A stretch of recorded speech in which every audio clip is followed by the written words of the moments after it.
Hi all, welcome to our channel turning PSC. അപ്പോൾ നമ്മൾ പഠിച്ചുകൊണ്ടിരിക്കുന്നത് 10th ലെവൽ മെയിൻസിന് വേണ്ടിയിട്ടും അതോടൊപ്പം degree level prelims, +2 level exam അല്ലേ, നമുക്കിനി ഒരു എക്സാം സീസണാണ് വരുന്നത്. അതിനൊക്കെ വേണ്ടിയിട്ടുള്ള ഒരു പ്രിപ്പറേഷൻ ആയിട്ട് നമ്മൾ ക്വസ്റ്റ്യൻസും PYQ ആയിട്ടുള്ള ക്വസ്റ്റ്യൻസും അതിൻ്റെ റിലേറ്റഡ് ഫാക്റ്റും റിപ്പീറ്റ് ചെയ്ത് ചോദിക്കുന്ന ചോദ്യങ്ങളുമാണ് നമ്മൾ പഠിച്ചുകൊണ്ടിരിക്കുന്നത്. ഇന്ന് നമ്മൾ എടുത്തിരിക്കുന്ന മറ്റൊരു ചോദ്യപേപ്പറാണ്, 10th ലെവലിലെ മറ്റൊരു ചോദ്യപേപ്പറാണ്. ഈ ക്വസ്റ്റ്യൻ പേപ്പറിൻ്റെ ക്വസ്റ്റ്യൻസും അതോടൊപ്പം റിലേറ്റഡ് ഫാക്റ്റുമാണ് നമ്മൾ ഇന്ന് ഡിസ്കസ് ചെയ്യാനായിട്ട് പോകുന്നത്. എല്ലാവർക്കും വീഡിയോയിലോട്ട് സ്വാഗതം. അതോടൊപ്പം നിങ്ങൾ എല്ലാ ദിവസവും ചെയ്യേണ്ട മറ്റൊരു കാര്യമാണ് നമ്മൾ ഇന്നും പറയുന്നത് പോലെ തന്നെ ഇംഗ്ലീഷ്, മലയാളം, മാത്സ്, അതോടൊപ്പം കറണ്ട് അഫെയറിനും നല്ല പ്രാധാന്യം കൊടുത്ത് തന്നെ എല്ലാവരും പഠിക്കാനായിട്ട് ശ്രമിക്കണം. കാരണം കറണ്ട് അഫെയറിനും ഇപ്പോൾ എക്സാം പുതിയ രീതിയിലുള്ള ചോദ്യങ്ങളൊക്കെ നമ്മുടെ ക്വസ്റ്റ്യൻ പേപ്പറിൽ കാണാനായിട്ട് സാധിക്കും. അപ്പോൾ എപ്പോഴും നമ്മൾ അപ്ഡേറ്റ് ആയിട്ട് ഇരിക്കാനുള്ള കാര്യങ്ങളും കൂടെ ഒന്ന് ശ്രദ്ധിക്കാം. അപ്പോൾ നമുക്ക് സ്റ്റാർട്ട് ചെയ്യാം. ആദ്യത്തെ ചോദ്യം, രാജാറാം മോഹൻ റോയ് ബംഗാളി ഭാഷയിൽ ആരംഭിച്ച പത്രം ഏതാണെന്നാണ് ചോദിച്ചിരിക്കുന്നത്. ഏതാണ്? ഓപ്ഷൻ സി, സംവാദ് കൗമുദിയാണ്. എപ്പോഴും PSC ചോദിക്കുന്ന ഒരു ചോദ്യമാണ് അല്ലേ. രാജാറാം മോഹൻ റോയ് ബംഗാളി ഭാഷയിൽ ആരംഭിച്ച പത്രം ഏതാണെന്ന് ചോദിച്ചാൽ അത് സംവാദ് കൗമുദിയാണ്. ഇന്ത്യൻ നവോത്ഥാനത്തിന്റെ പിതാവാണ് ആര്? രാജാറാം മോഹൻ റോയ് എന്ന് പറയുന്നത്. ഇന്ത്യൻ നവോത്ഥാനത്തിന്റെ പിതാവ് എന്നറിയപ്പെടുന്ന വ്യക്തിയാണ് ആര്? രാജാറാം മോഹൻ റോയ്. ഇന്ത്യൻ നവോത്ഥാനത്തിന്റെ പിതാവ് എന്ന് രാജാറാം മോഹൻ റോയ് വിശേഷിപ്പിച്ചത് ആരാണെന്ന് ചോദിച്ചാൽ അത് രവീന്ദ്രനാഥ ടാഗോർ ആണ്. രവീന്ദ്രനാഥ ടാഗോർ ആണ് ഇന്ത്യൻ നവോത്ഥാനത്തിന്റെ പിതാവ് എന്ന് രാജാറാം മോഹൻ റോയെ വിശേഷിപ്പിച്ചത്. മതപുനരുദ്ധാരണത്തിന്റെ അപ്പോസ്തലൻ എന്ന് വിശേഷിപ്പിച്ചത് ആരാണെന്ന് വെച്ചാൽ അത് സുഭാഷ് ചന്ദ്രബോസ് ആണ്. പുനരുദ്ധാരണത്തിന്റെ അപ്പോസ്തലൻ എന്ന് രാജാറാം മോഹൻ റോയെ വിശേഷിപ്പിച്ചത് ആരാണെന്ന് വെച്ചാൽ അത് സുഭാഷ് ചന്ദ്രബോസ് ആണ്. ഇന്ത്യൻ ദേശീയതയുടെ പ്രവാചകൻ എന്നറിയപ്പെടുന്നത് രാജാറാം മോഹൻ റോയ് ആണ്. ഇന്ത്യൻ ദേശീയതയുടെ പ്രവാചകൻ എന്ന് അറിയപ്പെടുന്നു. ഇന്ത്യൻ നവോത്ഥാനത്തിന്റെ പിതാവ്, ബംഗാൾ നവോത്ഥാനത്തിന്റെ പിതാവ്, ആധുനിക ഇന്ത്യയുടെ സൃഷ്ടാവ്, ഇന്ത്യയിലെ ആദ്യത്തെ ആധുനിക മനുഷ്യൻ, ഇതൊക്കെ ആരാണെന്ന് വെച്ചാൽ ഒറ്റ ഉത്തരം മാത്രമേ ഉള്ളൂ. ആരാണ്? രാജാറാം മോഹൻ റോയ് ആണ്. ഇന്ത്യൻ നവോത്ഥാനത്തിന്റെ പിതാവ്, ബംഗാൾ നവോത്ഥാനത്തിന്റെ പിതാവ്, ആധുനിക ഇന്ത്യയുടെ സൃഷ്ടാവ്, ഇന്ത്യയിലെ ആദ്യത്തെ ആധുനിക മനുഷ്യൻ, ഇതൊക്കെ ആരാണെന്ന് വെച്ചാൽ ആരാണ്? ഇതെല്ലാം രാജാറാം മോഹൻ റോയ് ആണ്. PYQ ആയിട്ട് ചോദിച്ച മറ്റൊരു ചോദ്യമാണ്, ആത്മീയ സഭ എന്ന സംഘടനയുടെ സ്ഥാപകൻ ആരാണ്? ആത്മീയ സഭ എന്ന സംഘടനയുടെ സ്ഥാപകനാണ് ആര്? രാജാറാം മോഹൻ റോയ് എന്ന് പറയുന്നത്. ആത്മീയ സഭ എന്ന സംഘടനയുടെ സ്ഥാപകനാണ് രാജാറാം മോഹൻ റോയ്. മറ്റൊരു ചോദ്യമാണ്, വേദങ്ങളുടെയും പ്രധാനപ്പെട്ട 5 ഉപനിഷത്തുകളുടെയും പരിഭാഷ ബംഗാളിയിൽ പ്രസിദ്ധീകരിച്ച സാമൂഹ്യ പരിഷ്കർത്താവ് ആരാണ്? 2021-ലും 2023-ലും റിപ്പീറ്റ് ചെയ്ത് ചോദിച്ചൊരു ചോദ്യമാണ്. വേദങ്ങളുടെയും പ്രധാനപ്പെട്ട 5 ഉപനിഷത്തുകളുടെയും പരിഭാഷ ബംഗാളി ഭാഷയിലേക്ക് പ്രസിദ്ധീകരിച്ച സാമൂഹ്യ പരിഷ്കർത്താവാണ് രാജാറാം മോഹൻ റോയ് എന്ന് പറയുന്നത്. ബ്രഹ്മസമാജം ആരുടെയാണെന്ന് ചോദിച്ചാൽ അതും രാജാറാം മോഹൻ റോയുടെ ആണല്ലേ. ബ്രഹ്മസമാജം സ്ഥാപിച്ചത് ആരാണെന്ന് ചോദിച്ചാൽ അത് രാജാറാം മോഹൻ റോയ് ആണ്. ഇനി മറ്റൊരു ചോദ്യമാണ്, രാജാറാം മോഹൻ റോയ് വേദാന്ത കോളേജ് സ്ഥാപിച്ചത് എവിടെ? PYQ ആയിട്ടുള്ള ചോദ്യമാണ്. രാജാറാം മോഹൻ റോയ് വേദാന്ത കോളേജ് സ്ഥാപിച്ചത് എവിടെയാണെന്ന് ചോദിച്ചാൽ അത് കൽക്കട്ടയിലാണ് വേദാന്ത കോളേജ് രാജാറാം മോഹൻ റോയ് സ്ഥാപിച്ചത്. അടുത്ത ചോദ്യം, ഇന്ത്യയിലെ ആദ്യത്തെ വനിതാ സർവകലാശാല സ്ഥാപിച്ചത് ആരാണ്? ഇന്ത്യയിലെ ആദ്യത്തെ വനിതാ സർവകലാശാല സ്ഥാപിച്ചത് ആരാണ്? Option B, DK കാർവെയാണ്. റിപ്പീറ്റ് ചെയ്യുന്ന ചോദ്യമാണ്. ഇന്ത്യയിലെ ആദ്യത്തെ വനിതാ സർവകലാശാല സ്ഥാപിച്ചത് DK കാർവെയാണ്. വിദ്യാഭ്യാസവുമായി ബന്ധപ്പെട്ട് ചോദിച്ചിട്ടുള്ള മറ്റ് 2 ചോദ്യങ്ങളും കൂടെ നമുക്കൊന്ന് പരിചയപ്പെടാം. ബ്രിട്ടീഷ് ഇന്ത്യയിൽ ഹണ്ടർ കമ്മീഷനെ നിയമിച്ചത് ആരാണെന്നാണ് ചോദിച്ചത്. ഏതാണ്? റിപ്പൺ പ്രഭുവാണ്. ബ്രിട്ടീഷ് ഇന്ത്യയിൽ ഹണ്ടർ കമ്മീഷനെ നിയമിച്ചത് ആരാണെന്ന് ചോദിച്ചാൽ അത് റിപ്പൺ പ്രഭുവാണ്. റിപ്പൺ പ്രഭു. സർവകലാശാല വിദ്യാഭ്യാസത്തെക്കുറിച്ചുള്ള പഠനം മുഖ്യ ലക്ഷ്യമായ കമ്മീഷൻ ഏതാണെന്നാണ് ചോദിച്ചിട്ടുണ്ട്. ഏതാണ്? ഡോക്ടർ രാധാകൃഷ്ണൻ കമ്മീഷനാണ്. സർവകലാശാല വിദ്യാഭ്യാസത്തെക്കുറിച്ചുള്ള പഠനം മുഖ്യ ലക്ഷ്യമായ കമ്മീഷൻ ഏതാണെന്ന് വെച്ചാൽ അത് ഡോക്ടർ രാധാകൃഷ്ണൻ കമ്മീഷനാണ്. ഇനി സെക്കൻഡറി വിദ്യാഭ്യാസ മേഖലയെക്കുറിച്ചുള്ള പഠനം മുഖ്യ ലക്ഷ്യമായ കമ്മീഷൻ ചോദിച്ചാലോ അത് മുതലിയാർ കമ്മീഷനാണ്. സെക്കൻഡറി വിദ്യാഭ്യാസ മേഖലയെക്കുറിച്ചുള്ള പഠനം മുഖ്യ ലക്ഷ്യമായ കമ്മീഷൻ ഏതാണെന്ന് വെച്ചാൽ അത് മുതലിയാർ കമ്മീഷനാണ്. വിദ്യാഭ്യാസത്തിന്റെ ദേശീയ മാതൃകയെ പറ്റിയുള്ള പഠനം മുഖ്യ ലക്ഷ്യമായ കമ്മീഷനാണ് DS കോത്താരി കമ്മീഷൻ. നമുക്കറിയാം 10+2+3 10+2+3 വിദ്യാഭ്യാസ രീതി കൊണ്ടുവന്ന കമ്മീഷനാണ് ഇത് കോത്താരി കമ്മീഷൻ എന്ന് പറയുന്നത്. എപ്പോഴും ചോദിക്കുന്നതാണ്. വിദ്യാഭ്യാസത്തിന്റെ ദേശീയ മാതൃകയെ പറ്റിയുള്ള പഠനം മുഖ്യ ലക്ഷ്യമായ കമ്മീഷനാണ് ഡോക്ടർ DS കോത്താരി കമ്മീഷൻ എന്ന് പറയുന്നത്. ഇനി നമുക്ക് കുറച്ച് സ്ഥാപനവും അതിൻ്റെ പ്രവർത്തനങ്ങളും ആസ്ഥാനവും ഒന്ന് പരിചയപ്പെടാം. SRT തന്നിരിക്കുന്ന ഒരു ബോക്സാണ്. സംഗീത നാടക അക്കാദമിയുടെ പ്രവർത്തനം എന്ന് പറയുന്നത് the national academy of dance, drama and music എന്നാണ് ഇത് മുൻപ് അറിയപ്പെട്ടിരുന്നത്. സംഗീതത്തിൻ്റെയും നാടകത്തിൻ്റെയും പ്രോത്സാഹനമാണ് സംഗീത നാടക അക്കാദമിയുടെ ലക്ഷ്യം എന്ന് പറയുന്നത്. ആസ്ഥാനം ചോദിച്ചാൽ അത് ന്യൂഡൽഹിയിലാണ്. ഓക്കെ. സംഗീത നാടക അക്കാദമി, സംഗീതത്തിന്റെയും നാടകത്തിന്റെയും പ്രോത്സാഹനമാണ് ലക്ഷ്യം, ന്യൂഡൽഹിയാണ് ആസ്ഥാനം. ലളിതകലാ അക്കാദമി ചോദിച്ചാലോ? നമുക്കറിയാം അല്ലെ, ഇന്ത്യക്കകത്തും പുറത്തും ഇന്ത്യൻ കലകളുടെ പ്രചാരണമാണ് ലക്ഷ്യമെന്ന് പറയുന്നത്, ന്യൂഡൽഹി തന്നെയാണ് ആസ്ഥാനം എന്ന് പറയുന്നത്. സാഹിത്യ അക്കാദമി, ഇന്ത്യൻ ഭാഷാ സാഹിത്യത്തിന്റെ ഉന്നമനമാണ് ലക്ഷ്യം, ന്യൂഡൽഹി തന്നെയാണ് ആസ്ഥാനം. National school of drama, Sangeetha Nataka അക്കാദമിയുടെ കീഴിൽ സ്ഥാപിതമായത് ഒരു സ്ഥാപനമാണ് നാഷണൽ സ്കൂൾ ഓഫ് ഡ്രാമ എന്ന് പറയുന്നത്. സ്കൂൾ ഓഫ് ഡ്രാമ എല്ലാ വർഷവും എന്താണ് നാടകമേള നടത്തുന്നുണ്ട്. പിന്നെ അതിന്റെ ആസ്ഥാനം ചോദിച്ചാൽ അതും ന്യൂഡൽഹി തന്നെയാണ്. അടുത്തതാണ് national book trust of India. ഇതെന്ന് പറയുന്നത് നമ്മുടെ SCRT തന്നിരിക്കുന്ന ഒരു ബോക്സ് ആണ്. ഓക്കെ, ഇമ്പോർട്ടൻ്റ് ആണ്. എപ്പോഴും ഇതിന്റെ ആസ്ഥാനമൊക്കെ ചോദിക്കാറുണ്ട്. ചേരുംപടി ആയിട്ടാണ് ചോദിച്ചു കണ്ടിരിക്കുന്നത്. കുറഞ്ഞ ചെലവിൽ പുസ്തകങ്ങൾ പ്രസിദ്ധീകരിക്കുക, വായന വളർത്തുക, ഇന്ത്യൻ പുസ്തകങ്ങൾ സ്വദേശത്തും വിദേശത്തും പ്രോത്സാഹിപ്പിക്കുക എന്ന ലക്ഷ്യത്തോടുകൂടി സ്ഥാപിച്ച സ്ഥാപനമാണ് national book trust of India എന്ന് പറയുന്നത്. അതിന്റെയും ആസ്ഥാനം ന്യൂഡൽഹിയാണ്. Sangeet Natak academy, Lalit Kala academy, Sahitya academy, national school of drama, national book trust of India, ഇതിന്റെ എല്ലാം ആസ്ഥാനം എന്ന് പറയുന്നത് എവിടെയാണ്? ന്യൂഡൽഹി തന്നെയാണ്.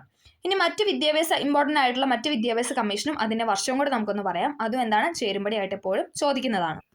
Hunter commission. ഹണ്ടർ കമ്മീഷന്റെ വർഷം ചോദിച്ചാൽ അത് 1882 ഹണ്ടർ കമ്മീഷന്റെ വർഷം ചോദിച്ചാൽ അത് 1882. അടുത്ത സക്കീർ ഹുസൈൻ കമ്മിറ്റി ചോദിക്കുകയാണെങ്കിൽ അത് 1937 1937 സക്കീർ ഹുസൈൻ കമ്മിറ്റി എന്ന് പറയുന്നത്. വാർധ കമ്മിറ്റി, അത് നമുക്കറിയാം അല്ലേ, 37 തന്നെയാണ്, 1937 തന്നെയാണ് വാർധ കമ്മിറ്റി എന്ന് പറയുന്നത്. രാധാകൃഷ്ണൻ കമ്മീഷൻ ഇമ്പോർട്ടൻ്റ് ആണ്, 1948-49 കാലഘട്ടത്തിലാണ്. അതായത് നമ്മുടെ ഇന്ത്യക്ക് സ്വാതന്ത്ര്യം കിട്ടിയതിന് ശേഷം വന്ന ആദ്യത്തെ കമ്മീഷനാണ് രാധാകൃഷ്ണൻ കമ്മീഷൻ, 48-49 കാലയളവിൽ. അടുത്ത മുതലിയാർ കമ്മീഷൻ ഏതാണ്? 52-53 കാലഘട്ടത്തിലാണ്. 52-53 കാലഘട്ടത്തിലാണ് മുതലിയാർ കമ്മീഷൻ എന്ന് പറയുന്നത്. അടുത്താണ് കോത്താരി കമ്മീഷൻ. ഏതാണ് വർഷം? 64-66 കോത്താരി കമ്മീഷൻ എന്ന് പറയുന്നത്. Last one doctor K Kasturirangan committee. എല്ലാവർക്കും അറിയാം അല്ലെ, 2020 കസ്തൂരിരംഗൻ കമ്മിറ്റി എന്ന് പറയുന്നത്. ഒന്നും കൂടെ പറയാം.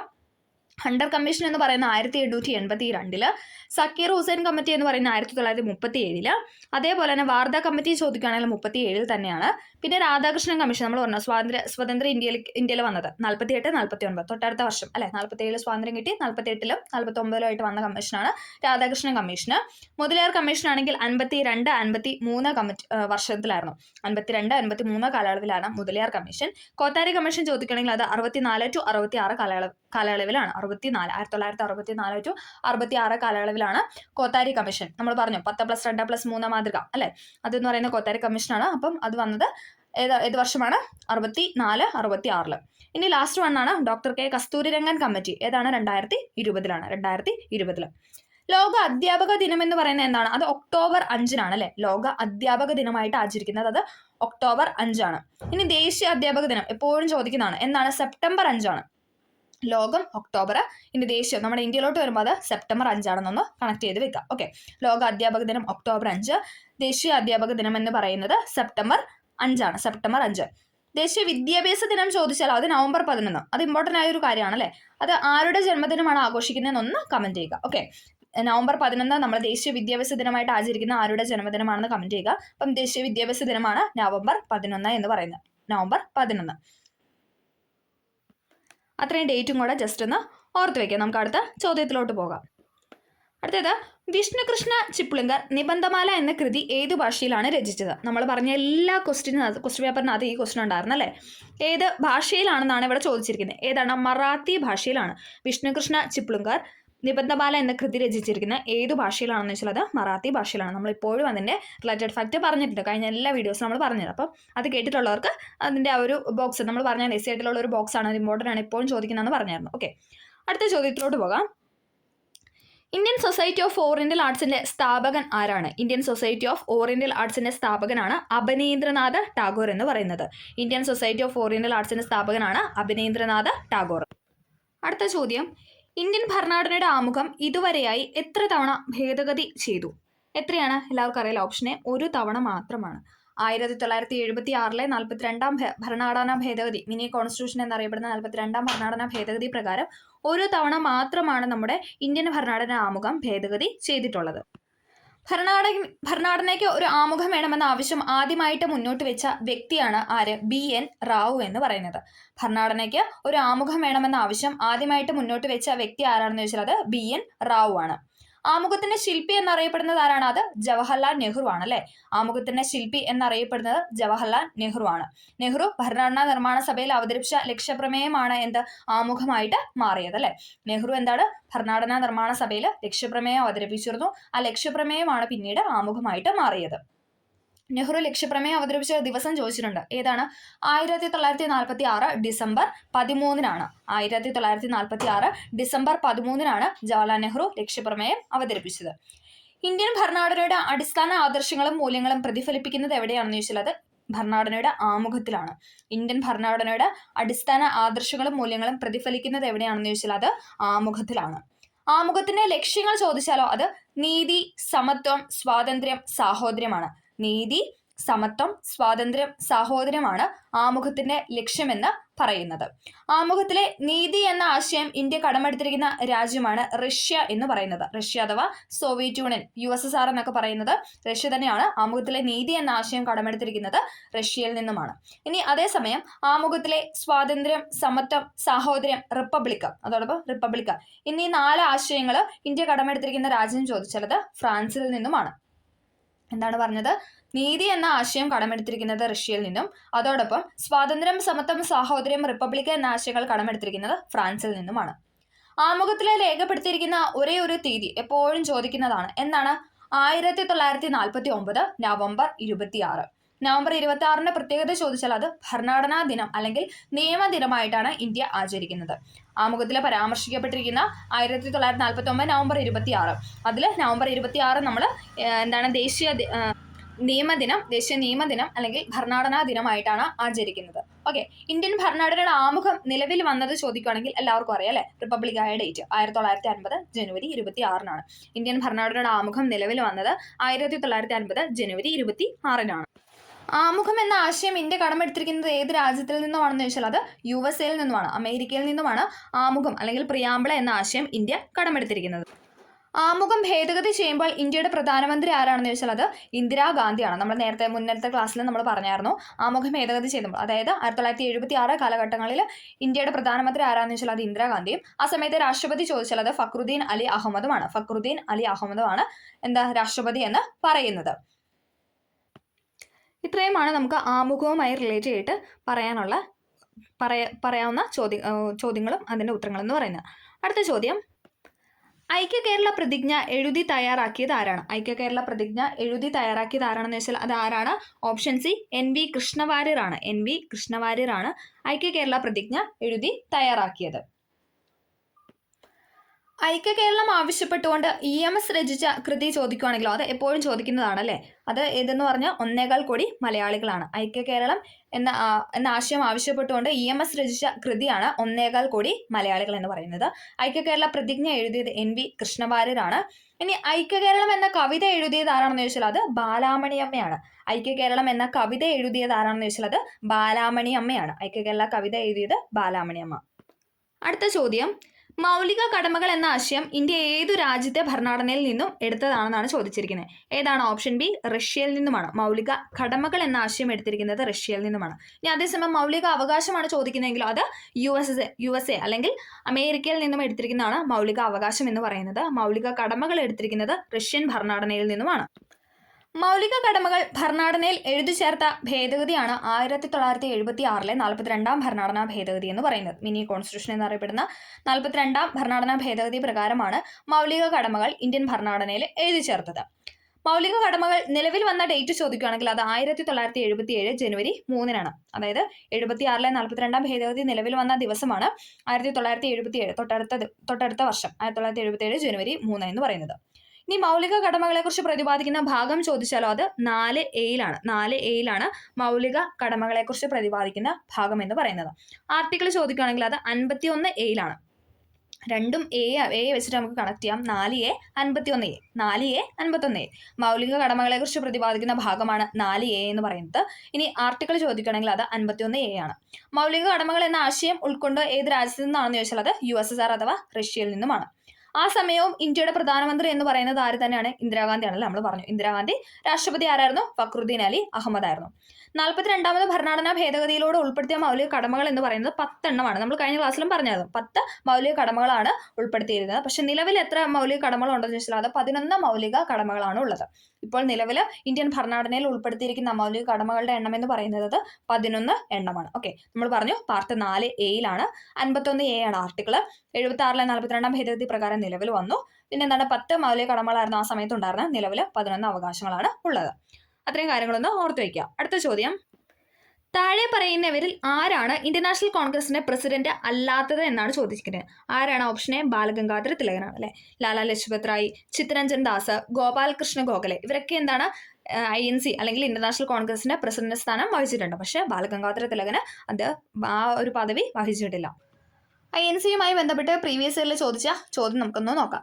ഇന്ത്യൻ നാഷണൽ കോൺഗ്രസിന്റെ 1929 ലാഹോർ സമ്മേളനത്തിന് അധ്യക്ഷൻ ആരായിരുന്നു? എപ്പോഴും ചോദിക്കുന്നതാണല്ലേ. ജവഹർലാൽ നെഹ്റു ആണ്. INC-യുടെ 1929 ലാഹോർ സമ്മേളനത്തിന് അധ്യക്ഷനാണ് ജവഹർലാൽ നെഹ്റു എന്ന് പറയുന്നത്. ഇനി നേരെ തിരിച്ചിട്ടും ചോദിക്കാറുണ്ട്. 29 ജവഹർലാൽ നെഹ്റു അധ്യക്ഷ സ്ഥാനം വഹിച്ച സമ്മേളനം ഏതാണെന്ന് ചോദിച്ചിട്ടുള്ളത് ലാഹോർ സെഷൻ ആയിരുന്നു. 1920 INC സെഷൻ നിസ്സഹകരണ പ്രസ്ഥാനത്തിന് അംഗീകാരം നൽകി. എവിടെയാണ് സെഷൻ നടന്നത്? മറ്റൊരു ചോദ്യമാണ്. എവിടെയായിരുന്നു? നാഗ്പൂരിലാണ് അല്ലെ. 1920 INC-യുടെ സെഷൻ നടന്നത് നാഗ്പൂരിലാണ്. അതും PYക്കുള്ള ചോദ്യമാണ്. ഇന്ത്യൻ നാഷണൽ കോൺഗ്രസിന്റെ അധ്യക്ഷ പദവി വഹിച്ച ഒരേ ഒരു മലയാളിയാണ് ആരെന്ന് പറയുന്നത്? ചേറ്റൂർ ശങ്കരൻ നായർ എന്ന് പറയുന്നത്. C ശങ്കരൻ നായർ അഥവാ ചേറ്റൂർ ശങ്കരൻ നായരാണ് ഇന്ത്യൻ നാഷണൽ കോൺഗ്രസ് അല്ലെങ്കിൽ INC-യുടെ അധ്യക്ഷ പദവി വഹിച്ച ഒരേ ഒരു മലയാളി എന്ന് പറയുന്നത്. അതും പ്രീവിയസ് ചോദിച്ച ചോദ്യമാണ്. കോൺഗ്രസ് അധ്യക്ഷ പദവിയിലെത്തിയ ആദ്യത്തെ വിദേശി ആരാണെന്ന് വെച്ചാൽ അതാരാണ്? ജോർജ് യൂളാണ്. കോൺഗ്രസിന്റെ അധ്യക്ഷ പദവിയിലെത്തിയ ആദ്യത്തെ വിദേശിയാണ് ജോർജ് യൂൾ എന്ന് പറയുന്നത്. മിതവാദികളുടെ നേതാവ് എന്നറിയപ്പെടുന്ന വ്യക്തിയായിരുന്നു ആര്? ഗോപാലകൃഷ്ണ ഗോഖലെ എന്ന് പറയുന്നത്. മിതവാദികളുടെ നേതാവായ വ്യക്തിയാണ് ആര്? ഗോപാലകൃഷ്ണ ഗോഖലെ. തീവ്ര ദേശീയവാദി വിഭാഗത്തിലെ പ്രധാന നേതാക്കളായിരുന്നു ആരെന്ന് പറയുന്നത്? ലാലാ ലജ്പത് റായ്, ബിപിൻ ചന്ദ്രപാല്, ബാലഗംഗാധര തിലക്, അരവിന്ദ ഘോഷ് എന്ന് പറയുന്നത്. തീവ്ര ദേശീയവാദി വിഭാഗത്തിലെ പ്രധാന നേതാക്കളായിരുന്നു ലാലാ ലജ്പത് റായ്, ബിപിൻ ചന്ദ്രപാല്, ബാലഗംഗാധര തിലക്, അരവിന്ദ ഘോഷ്. അതിൽ തീവ്രവാദികളുടെ നേതാവായിരുന്നു ആര്? ബാലഗംഗാധര തിലക് എന്ന് പറയുന്നത്. തീവ്ര ദേശീയവാദികളുടെ നേതാവായിരുന്നു ബാലഗംഗാധര തിലക് എന്ന് പറയുന്നത്.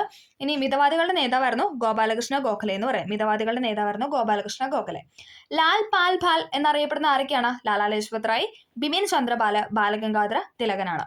ലാൽ പാൽ ബാൽ കൂട്ടുകെട്ട് നമ്മുടെ SRT-യിലൊക്കെ തന്നിരിക്കുന്ന ഒരു ഇതാണല്ലേ. ആ ഒരു കൂട്ടുകെട്ടിനെ പറ്റിയൊക്കെ പറയാറുണ്ട്. അവർ ആരാണ്? തീവ്ര ദേശീയവാദികളാണ്. അപ്പോൾ അങ്ങനെയാണ് അറിയപ്പെടുന്നത്. ലാൽ പാൽ ബാൽ കൂട്ടുകെട്ട് എന്നാണ് അറിയപ്പെടുന്നത്. ലാലാ ലജ്പത് റായ്, ബിപിൻ ചന്ദ്രപാല്, ബാലഗംഗാധര തിലക്.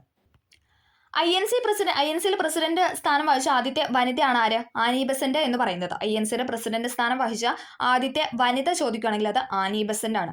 ഇനി അതേസമയം ഭാരതീയ വനിത എന്ന് എടുത്തു ചോദിക്കുകയാണെങ്കിൽ അത് സരോജിനി നായിഡു ആണ്. രണ്ടും ചോദിച്ചിട്ടുള്ള ചോദ്യമാണ്. INC-യുടെ പദവിയിലെത്തിയ ആദ്യത്തെ ഭാരതീയ വനിതയാണെങ്കിൽ സരോജിനി നായിഡുവും INC-യുടെ പ്രസിഡന്റ് സ്ഥാനം വഹിച്ച ആദ്യത്തെ വനിത ചോദിക്കുകയാണെങ്കിൽ അത് ആനി ബെസന്റുമാണ്. ഏതാണ് വർഷം? 1917 കൊൽക്കത്ത സെഷനായിരുന്നു. ആനി ബെസന്റ് അധ്യക്ഷ സ്ഥാനം വഹിച്ചത് 1917 കൊൽക്കത്ത സെഷനായിരുന്നു.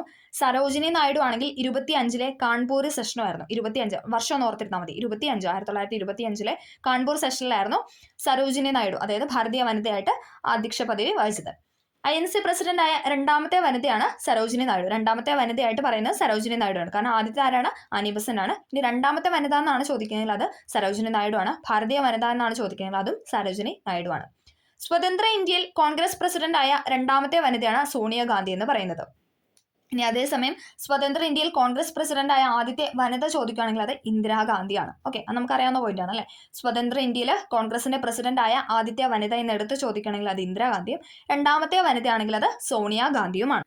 സ്വതന്ത്ര ഇന്ത്യയുടെ ആദ്യത്തെ കോൺഗ്രസ് പ്രസിഡന്റ് ആരാണ്? അത് പട്ടാഭി സീതാരാമയ്യയാണ്. സ്വതന്ത്ര ഇന്ത്യയിൽ, അതായത് സ്വാതന്ത്ര്യം കിട്ടിയതിന് ശേഷമുള്ള ആദ്യത്തെ കോൺഗ്രസ് സെഷന്റെ പ്രസിഡന്റ് ആരാണെന്ന് വെച്ചാൽ അത് പട്ടാഭി സീതാരാമയ്യ ആയിരുന്നു. ഇന്ത്യൻ നാഷണൽ കോൺഗ്രസ് രൂപീകരിക്കുന്നതിന് മുൻപ് AO ഹ്യൂം സ്ഥാപിച്ച സംഘടനയുടെ പേരെന്താണെന്ന് പ്രീവിയസ് ഇയറിൽ ചോദിച്ചിട്ടുണ്ട്. അതാണ് ഇന്റർനാഷണൽ യൂണിയൻ എന്ന് പറയുന്നത്. INC-ക്ക് INC എന്ന പേര് നിർദ്ദേശിച്ച ആരാണ്? അത് ദാദാഭായ് നവറോജിയാണ്. ഇമ്പോർട്ടൻ്റ് ആയ ഒരു പോയിന്റ് ആണ്, എപ്പോഴും ചോദിക്കുന്നതാണ്. INC ഇന്റർനാഷണൽ കോൺഗ്രസിന് അങ്ങനെ ഒരു പേര് നിർദ്ദേശിച്ച ആരാണെന്ന് വെച്ചാൽ അത് ദാദാഭായ് നവറോജിയാണ്. ഇന്റർനാഷണൽ കോൺഗ്രസ് രൂപീകരിക്കുന്നതിന് മുമ്പ് AO ഹ്യൂം സ്ഥാപിച്ച സംഘടന ചോദിക്കുകയാണെങ്കിൽ അത് ഇന്റർനാഷണൽ യൂണിയൻ ആണ്. International union.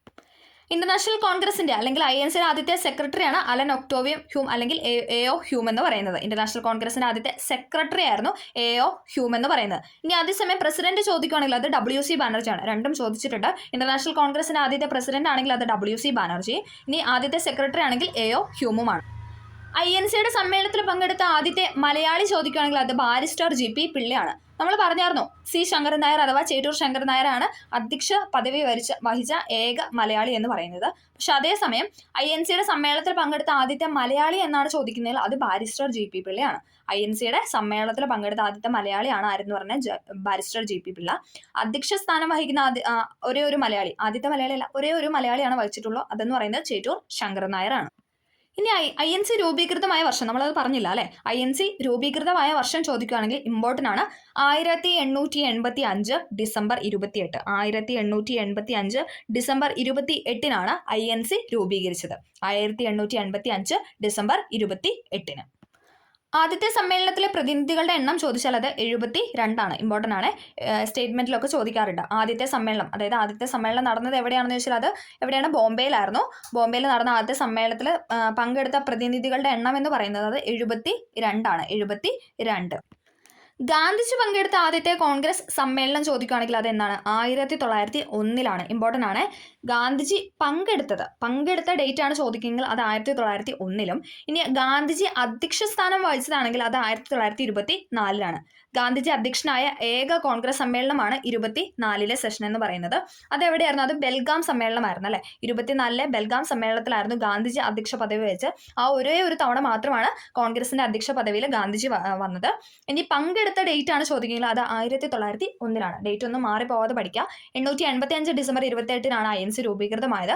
1901 ഗാന്ധിജി ആദ്യമായിട്ട് പങ്കെടുത്തത്.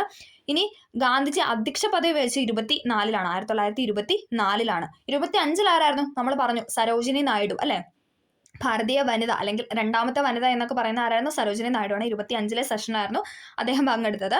24 ഗാന്ധിജി. അപ്പോൾ ഒന്ന് കണക്ട് ചെയ്യുക. ഗാന്ധിജി കഴിഞ്ഞിട്ട് സരോജിനി നായിഡു, അങ്ങനെ ഒന്ന് ഓർത്ത് വയ്ക്കുക. ഇനി ഗാന്ധിജിയും നെഹ്റുവും ആദ്യമായി കണ്ടുമുട്ടിയ സമ്മേളനം ചോദിക്കുകയാണെങ്കിൽ അത് 1916. 1916 സെഷനിലാണ് ഗാന്ധിജിയും ജവഹർലാൽ നെഹ്റുവും ആദ്യമായിട്ട് കണ്ടുമുട്ടിയത്. ഇമ്പോർട്ടൻ്റ് ആണ്. ഇതൊക്കെ നമുക്ക് സ്റ്റേറ്റ്മെന്റ് രൂപേണ തരാവുന്ന ചോദ്യങ്ങളാണ്. ഗാന്ധിജിയും നെഹ്റുവും ആദ്യമായിട്ട് കണ്ടുമുട്ടിയ വർഷം ചോദിക്കുകയാണെങ്കിൽ അത് 1916. ഗാന്ധിജി പങ്കെടുത്ത ആദ്യത്തെ കോൺഗ്രസ് സമ്മേളനമാണെങ്കിൽ അത് 1901. 1901. അപ്പോൾ ഒന്ന് വെച്ചിട്ട് ആദ്യമായിട്ട് പങ്കെടുത്തു 1, അങ്ങനെ കണക്ട് ചെയ്യുക. ദെൻ 24 സെഷനിലായിരുന്നു ഗാന്ധിജി അധ്യക്ഷ പദവി വഹിച്ചത്. ഇത്രയും കാര്യങ്ങളാണ് നമുക്ക് ഈ ഒരു ക്വസ്റ്റനുമായിട്ട് ബന്ധപ്പെട്ട് പറയാനുള്ളത്. അടുത്തത് തുലാംബത്ത് സമരം എന്നറിയപ്പെടുന്ന സമരം ഏതാണ്? തുലാംബത്ത് സമരം എന്നറിയപ്പെടുന്ന സമരമാണ് ഏത്? പുന്നപ്ര വയലാർ സമരം എന്ന് പറയുന്നത്. ഇമ്പോർട്ടൻ്റ് ആണ്, എപ്പോഴും ചോദിക്കുന്നതാണ്. പുന്നപ്ര വയലാർ സമരം. പുന്നപ്ര വയലാർ സമരത്തിന്റെ മറ്റൊരു പേരാണ് തുലാംബത്ത് സമരം എന്ന് പറയുന്നത്. 1946 ഒക്ടോബർ 24 പ്രക്ഷോഭം ആരംഭിച്ചത്. 1946 ഒക്ടോബർ 24 പുന്നപ്ര വയലാർ സമരം ആരംഭിച്ചത്. ഏതാണ് ജില്ല? ജില്ല എന്ന് പറയുന്നത് ആലപ്പുഴയിലായിരുന്നു പുന്നപ്ര വയലാർ സമരം നടന്നത്. സമരത്തിന്റെ ഒരു മുദ്രാവാക്യം ഉണ്ടായിരുന്നു. എന്താണ്? അമേരിക്കൻ മോഡൽ അറബിക്കടലിൽ. ഇമ്പോർട്ടൻ്റ് ആണ്, എപ്പോഴും ചോദിക്കുന്നതാണ്.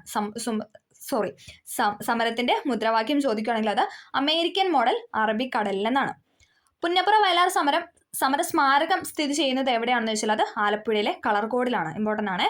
പുന്നപ്ര വയലാർ സമര സ്മാരകം സ്ഥിതി ചെയ്യുന്നത് ആലപ്പുഴ ജില്ലയിലെ കളർകോട്. ഇനി വയലാർ സ്റ്റാലിൻ എന്നറിയപ്പെടുന്ന നേതാവ് ആരാണ്? CK കുമാരപ്പണിക്കരാണ്. എപ്പോഴും ചോദിക്കുന്നതാണ്. വയലാർ സ്റ്റാലിൻ എന്നറിയപ്പെടുന്ന നേതാവാണ് CK കുമാരപ്പണിക്കർ. വയലാർ സ്റ്റാലിൻ എന്നറിയപ്പെടുന്നത് CK കുമാരപ്പണിക്കരാണ്. നേതൃത്വം നൽകിയ രാഷ്ട്രീയ പാർട്ടിയാണ് കമ്മ്യൂണിസ്റ്റ് പാർട്ടി. ഇമ്പോർട്ടൻ്റ് ആണ്. നേതൃത്വം നൽകിയ പാർട്ടി, പുന്നപ്ര വയലാർ സമരത്തിന് നേതൃത്വം കൊടുത്ത പാർട്ടി രാഷ്ട്രീയ പാർട്ടി ചോദിക്കുകയാണെങ്കിൽ അത് കമ്മ്യൂണിസ്റ്റ് പാർട്ടിയാണ്. അമേരിക്കൻ മോഡൽ ഭരണ പരിഷ്കാരം നടപ്പിലാക്കിയ ദിവാനായിരുന്നു സർ CP രാമസ്വാമി അയ്യർ എന്ന് പറയുന്നത്. അതിന്റെ മുദ്രാവാക്യമായിരുന്നു അമേരിക്കൻ മോഡൽ അറബിക്കടൽ. അപ്പം ആ ഒരു പരിഷ്കാരം കൊണ്ടുവന്നത് ആരാണെന്ന് ചോദിച്ചാൽ അത് CP രാമസ്വാമി അയ്യരായിരുന്നു. ആ സമയത്തെ നമ്മുടെ ദിവാനായിരുന്നു സർ CP രാമസ്വാമി അയ്യർ എന്ന് പറയുന്നത്. ഓക്കെ. പുന്നപ്ര വയലാർ സമരത്തിൽ പങ്കെടുത്ത മുൻ കേരള മുഖ്യമന്ത്രി ചോദിക്കുകയാണെങ്കിൽ അത് VS അച്യുതാനന്ദനാണ്. ഇമ്പോർട്ടൻ്റ് ആണ്, ചോദിച്ചിട്ടുണ്ട്. പുന്നപ്ര വയലാർ സമരത്തിൽ പങ്കെടുത്ത മുൻ മുഖ്യമന്ത്രി ചോദിക്കുകയാണെങ്കിൽ അത് VS അച്യുതാനന്ദനാണ്. VS അച്യുതാനന്ദൻ. വയലാർ സ്റ്റാലിൻ ആരായിരുന്നു? CK കുമാരപ്പണിക്കർ. വയലാർ സ്റ്റാലിൻ CK കുമാരപ്പണിക്കർ. അപ്പോൾ അത്രയും കാര്യങ്ങൾ ആ ഒരു ക്വസ്റ്റനുമായിട്ട് ഓർത്തിരിക്കുക. അടുത്ത ചോദ്യം, താഴെ പറയുന്നതിൽ ഏതാണ് 1806 നടന്നത്? അതായത് ആ ഒരു സമയത്തെ കലാപം ഏതാണ്? ആ ഒരു വർഷം നടന്ന കലാപം ഏതാണെന്നാണ് ചോദിക്കുന്നത്. ഏതാണ്? Option C Vellore കലാപമാണ്. 1806 നടന്ന കലാപമാണ് വെല്ലൂർ കലാപം എന്ന് പറയുന്നത്. ശ്രീനാരായണ ഗുരുവിനെ രണ്ടാം ബുദ്ധൻ എന്ന് വിശേഷിപ്പിച്ചത് ആരാണ്? ശ്രീനാരായണ ഗുരുവിനെ രണ്ടാം ബുദ്ധൻ എന്ന് വിശേഷിപ്പിച്ചത് ആരാണെന്നാണ് ചോദിക്കുന്നത്. ആരാണ്? ഓപ്ഷൻ എ ആണ് ജി ശങ്കരക്കുറുപ്പാണ്. ജി ശങ്കരക്കുറുപ്പ്. കേരള നവോത്ഥാനത്തിന്റെ പിതാവാണ് ആര്? ശ്രീനാരായണ ഗുരു എന്ന് പറയുന്നത്. കേരള നവോത്ഥാനത്തിന്റെ പിതാവാണ് ശ്രീനാരായണ ഗുരു. അദ്ദേഹത്തിന്റെ ജന്മസ്ഥലമാണ് ചെമ്പഴന്തി എന്ന് പറയുന്നത്. തിരുവനന്തപുരം ജില്ലയിലെ ചെമ്പഴന്തിയിലാണ് കേരള നവോത്ഥാനത്തിന്റെ പിതാവായ ശ്രീനാരായണ ഗുരു ജനിച്ചത്. അത് ചോദിച്ചിട്ടുണ്ട്.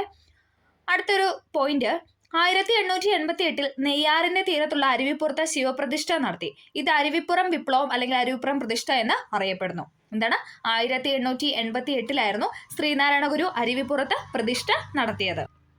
വാദിക്കാനും ജയിക്കാനുമല്ല, അറിയാനും അറിയിക്കുവാനുമാണ് എന്ന് കവാടത്തിൽ എഴുതി വെച്ചിരുന്നത് ആലുവയിലെ സർവമത സമ്മേളനത്തിൽ വെച്ചിട്ടാണ്. എന്താണ്? വാദിക്കാനും ജയിക്കുവാനുമല്ല, അറിയാനും അറിയിക്കുവാനുമാണ് എന്ന് എഴുതി വെച്ചിരുന്നത് ഏത് കവാടത്തിലാണെന്ന് വെച്ചാൽ ആലുവ സർവമത സമ്മേളനത്തിന്റെ കവാടത്തിന് മുന്നിലായിരുന്നു. അദ്ദേഹത്തിന്റെ പ്രധാന കൃതികൾ ഏതൊക്കെയാണെന്ന് നമുക്കൊന്ന് നോക്കാം. ആത്മോപദേശ ശതകം, ദർശനമാല, നിർവൃതി പഞ്ചകം, ജീവകാരുണ്യ പഞ്ചകം, ദൈവദശകം എന്നൊക്കെ പറയുന്നത് എന്താണ്? ശ്രീനാരായണ ഗുരുവിന്റെ പ്രധാന കൃതികളാണ്. അതിലെപ്പോഴും ചോദിക്കുന്നതാണ് ആത്മോപദേശ ശതകം, അതോടൊപ്പം ദർശനമാല, ദൈവദശകം. ഇതൊക്കെ എപ്പോഴും ചോദിക്കുന്ന ചോദ്യങ്ങളാണ്. ഇനി ക്ഷേത്ര നിർമ്മാണമല്ല, വിദ്യാലയ നിർമ്മാണമാണ് ജനതയ്ക്ക് വേണ്ടത്. പ്രധാന ദേവാലയം വിദ്യാലയം തന്നെയാകണം. ഇപ്രകാരം അഭിപ്രായപ്പെട്ടത് ആരാണെന്ന് വെച്ചാൽ അത് ശ്രീനാരായണ ഗുരുവാണ്. PYQ ആയിട്ടുള്ള ചോദ്യമാണ്. ഇനി ക്ഷേത്ര നിർമ്മാണമല്ല, വിദ്യാലയ നിർമ്മാണമാണ് ജനതയ്ക്ക് വേണ്ടത്. പ്രധാന ദേവാലയം വിദ്യാലയം തന്നെ ആകണം എന്ന് അഭിപ്രായപ്പെട്ട വ്യക്തിയാണ് ആര്? ശ്രീനാരായണ ഗുരു എന്ന് പറയുന്നത്. 2010 യുഗപുരുഷൻ എന്ന സിനിമ സംവിധാനം ചെയ്തത് R സുകുമാരനാണ്. ഇമ്പോർട്ടന്റ് ആണ്. ശ്രീനാരായണ ഗുരുവിനെ പറ്റിയിട്ടുള്ള ഒരു സിനിമ, അദ്ദേഹത്തിന്റെ ജീവചരിത്രവുമായി ബന്ധപ്പെട്ട സിനിമയാണ് യുഗപുരുഷൻ എന്ന് പറയുന്നത്. 2010 ആ സിനിമ സംവിധാനം ചെയ്തത്. ആരായിരുന്നു സംവിധായകൻ? ആരായിരുന്നു വെച്ചാൽ അത് R സുകുമാരനാണ്. R സുകുമാരൻ. ജീവിച്ചിരിക്കെ പ്രതിമ സ്ഥാപിക്കപ്പെട്ട നവോത്ഥാന നായകനാണ് ആര്? ശ്രീനാരായണ ഗുരു. ജീവിച്ചിരിക്കെ പ്രതിമ സ്ഥാപിക്കപ്പെട്ട നവോത്ഥാന നായകനാണ് ശ്രീനാരായണ ഗുരു. ഗുരു രചിച്ച നവമഞ്ജരി സമർപ്പിച്ചിരിക്കുന്നത് ആർക്ക് വേണ്ടിയിട്ടാണെന്ന് വെച്ചാൽ അത് ചട്ടമ്പി സ്വാമികൾക്ക് വേണ്ടിയിട്ടായിരുന്നു. ഗുരു രചിച്ച നവമഞ്ജരി എന്ന കൃതി സമർപ്പിച്ചിരിക്കുന്നത് ആർക്ക് വേണ്ടിയിട്ടാണെന്ന് വെച്ചാൽ അത് ചട്ടമ്പി സ്വാമികൾക്ക് വേണ്ടിയിട്ടായിരുന്നു. ശ്രീനാരായണ ഗുരുവിന്റെ ജീവചരിത്രം ആദ്യമായിട്ട് എഴുതിയത് ആരാണെന്ന് വെച്ചാൽ അത് മൂർക്കോത്ത് കുമാരനാണ്. ശ്രീനാരായണ ഗുരുവിന്റെ ജീവചരിത്രം ആദ്യമായിട്ട് എഴുതിയത് ആരാണെന്ന് വെച്ചാൽ അത് മൂർക്കോത്ത് കുമാരനാണ്. ബ്രഹ്മശ്രീ ശ്രീനാരായണ ഗുരുസ്വാമികളുടെ ജീവചരിത്ര സംഗ്രഹം എന്ന കൃതി രചിച്ചത് ആരാണെന്ന് വെച്ചാൽ അത് കുമാരനാശാനാണ്. ബ്രഹ്മശ്രീ ശ്രീനാരായണ ഗുരുസ്വാമികളുടെ ജീവചരിത്ര സംഗ്രഹം എന്ന കൃതി രചിച്ചത് കുമാരനാശാനാണ്. കുമാരനാശാൻ. ഇനി അതേസമയം ഗുരുവിന്റെ ദുഃഖം എന്ന കൃതി രചിച്ചത് ആരാണ്? അത് സുകുമാർ അഴീക്കോടാണ്. PYQ ആണ്. ഗുരുവിന്റെ ദുഃഖം എന്ന കൃതി രചിച്ചത് സുകുമാർ അഴീക്കോട്. അടുത്തത്, വിവേകോദയത്തിന്റെ സ്ഥാപകൻ ആരാണ്? വിവേകോദയത്തിന്റെ സ്ഥാപകനാണ് കുമാരനാശാൻ എന്ന് പറയുന്നത്. വിവേകോദയത്തിന്റെ സ്ഥാപകനാണ് കുമാരനാശാൻ. 1873 ഏപ്രിൽ 12 കായിക്കരയിൽ ആണ് കുമാരനാശാന്റെ ജനനം എന്ന് പറയുന്നത്. 1873 ഇമ്പോർട്ടന്റ് ആണ്. 1873 വർഷം ഒന്ന് ഓർത്തിരിക്കുക. 1873 1873. ഓക്കെ. മലബാർ കലാപം, അതോടൊപ്പം മിശ്ര വിവാഹം എന്നിവ ആസ്പദമാക്കി കുമാരനാശാൻ രചിച്ച കൃതിയാണ് ഇത് ദുരവസ്ഥ എന്ന് പറയുന്നത്. ഇമ്പോർട്ടന്റ് ആണ്. മലബാർ കലാപം, അതോടൊപ്പം മിശ്ര വിവാഹം എന്നിവ ഉൾപ്പെടുത്തി അതിനെക്കുറിച്ച് എഴുതിയ ഒരു രചനയാണ് ഇത് ദുരവസ്ഥ. കുമാരനാശാൻ എഴുതിയ രചനയാണ് ദുരവസ്ഥ എന്ന് പറയുന്നത്. കുമാരനാശാന്റെ അവസാനത്തെ കൃതിയാണ് കരുണ എന്ന് പറയുന്നത്. കുമാരനാശാന്റെ അവസാനത്തെ കൃതിയാണ് കരുണ എന്ന് പറയുന്നത്. കരുണ എന്ന കൃതിയിലെ പ്രധാന കഥാപാത്രമാണ് വാസവദത്ത എന്ന് പറയുന്നത്. PYQ ആണ്. കരുണ എന്ന കൃതിയിലെ പ്രധാന കഥാപാത്രമാണ് വാസവദത്ത എന്ന് പറയുന്നത്. വാസവദത്ത എന്ന കൃതി രചിച്ചത് ആരാണെന്ന് വെച്ചാൽ അത് സജിൽ ശ്രീധറാണ്. സജിൽ ശ്രീധറാണ് വാസവദത്ത എന്ന കൃതി രചിച്ചത്. അപ്പം നമുക്ക് ജസ്റ്റ് ഒന്ന് കണക്ട് ചെയ്ത് പറഞ്ഞു എന്നേ ഉള്ളൂ. വിപ്ലവത്തിന്റെ ശുക്ര നക്ഷത്രം എന്ന കുമാരനാശാനെ വിശേഷിപ്പിച്ചത് ആരാണ്? ജോസഫ് മുണ്ടശ്ശേരിയാണ്. ഇമ്പോർട്ടന്റ് ആണ്. വിപ്ലവത്തിന്റെ ശുക്ര നക്ഷത്രം എന്ന കുമാരനാശാനെ വിശേഷിപ്പിച്ചത് ജോസഫ് മുണ്ടശ്ശേരിയാണ്. നവോത്ഥാനത്തിന്റെ കവി എന്ന് വിശേഷിപ്പിച്ചത് ആരെയാണ്? അത് കുമാരനാശാനാണ് അല്ലെ. നവോത്ഥാനത്തിന്റെ കവി എന്നറിയപ്പെടുന്നത് അത് കുമാരനാശാനാണ്.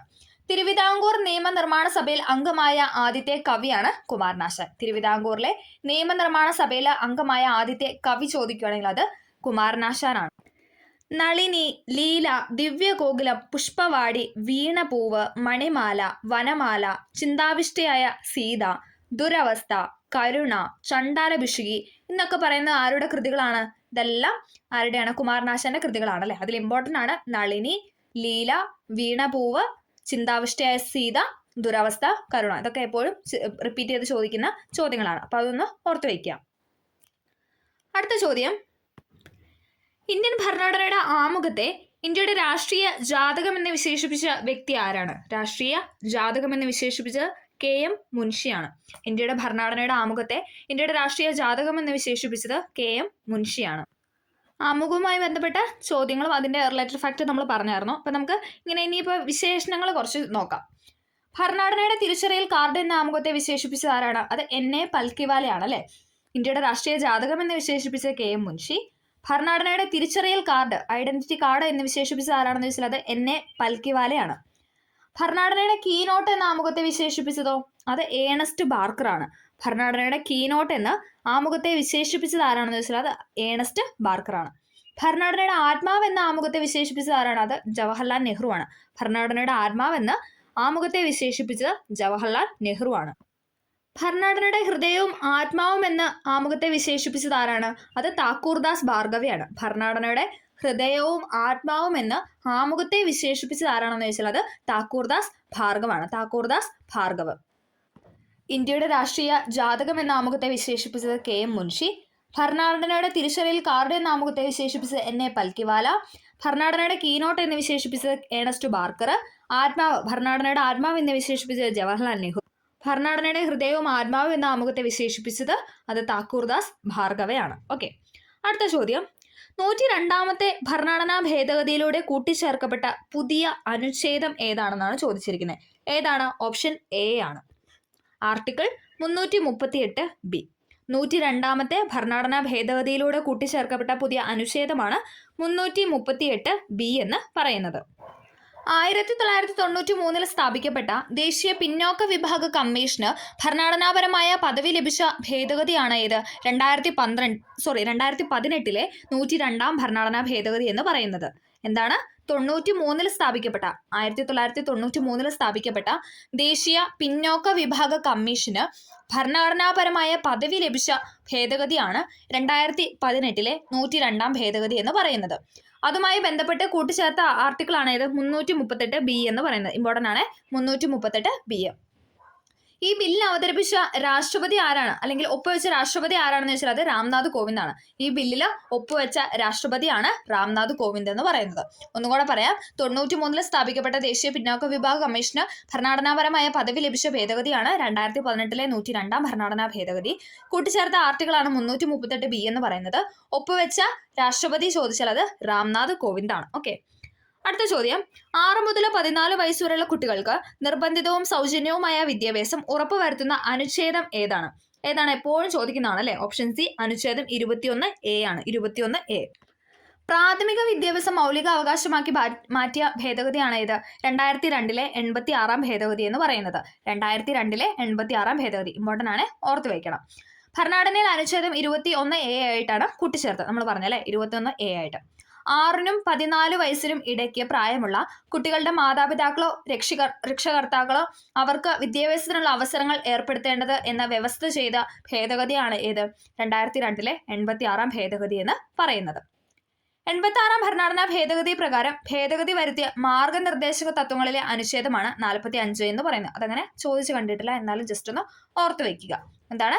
86ാം ഭരണഘടനാ ഭേദഗതി പ്രകാരം ഭേദഗതി വരുത്തിയ മാർഗനിർദ്ദേശ തത്വങ്ങളിലെ അനുച്ഛേദമായിരുന്നു 45 എന്ന് പറയുന്നത്.